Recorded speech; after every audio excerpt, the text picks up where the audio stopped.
Ryan Mikkelson with the Mikkelson Law Firm has joined me, and thank you for being back. Yes, it's good to see you again. Thanks. So obviously we talk a lot about real estate in the Low Country on this show, but sometimes what we don't get, as often as maybe we should, is the legal perspective about real estate in the Low Country. So thanks for being here to do that for us. Absolutely.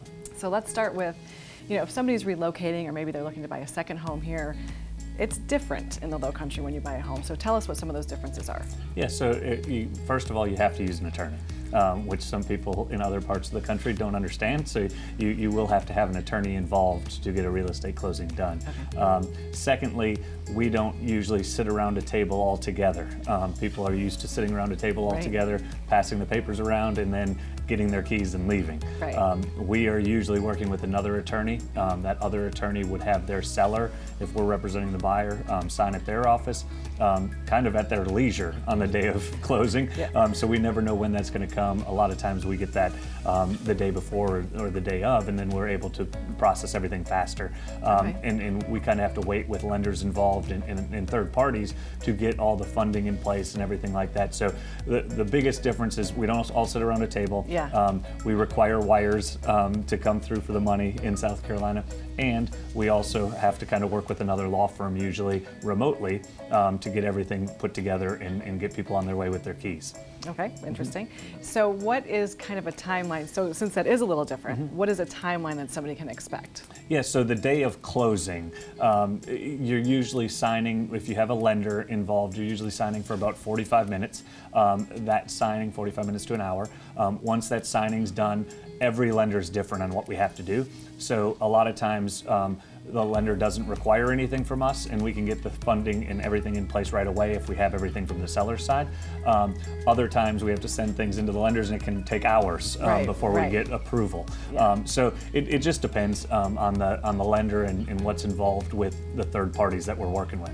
Okay, so you kind of touched on something that I was going to ask next, and that is, what is maybe one of the biggest frustrations that somebody might find when they're going through a closing? And obviously that hours-long wait for the lenders might be one of those things. Yes, and it's not always the lender's fault. It's a process they have, right? And so we have to kind of work with their processes. The biggest frustration is usually people getting their final number. The final number, we love to get it to them as early as we can and as far in advance, but realistically, when there's lenders involved and our office involved, we're all working together to get all the information put together. And a lot of times the final numbers are coming to them the day before, and sometimes even the day of closing, which is very frustrating to people. Right. But that's one of the things that they got to kind of trust, that we are working on their behalf to get it all done, and we're doing it as fast as we can. We don't want to get calls all day long. Right. You don't want to have to deal with that either. Right. So all right. So and then what is one of the biggest mistakes you see people making? I think the biggest mistake is ignoring information. A lot of this is data collection. We have to get things from people, and we need information from clients, and that works with the lender too. The lender needs information back from their clients, and if they don't get that to them, it causes major delays, and then that causes frustration on every side. We're looping back to the frustration. Yes, so, So it's really just making sure you're responsive. Try to make sure you know you're going to be in town when you're supposed to close. All those things are much easier. Thing. Yes. Yeah, definitely.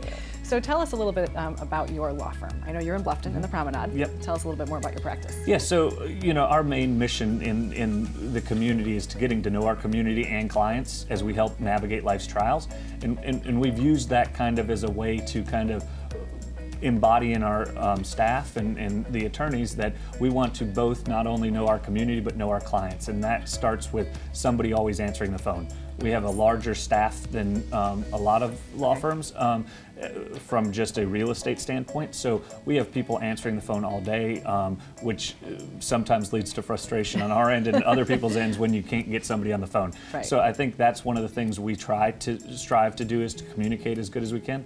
Of course, there's things that happen, but we do our best to make sure people are getting the answers as fast as they can. Yeah, excellent. Well, thank you so much, Ryan, for being with us and sharing all that information, and we look forward to seeing you the next time you're here. Sounds great. Thanks.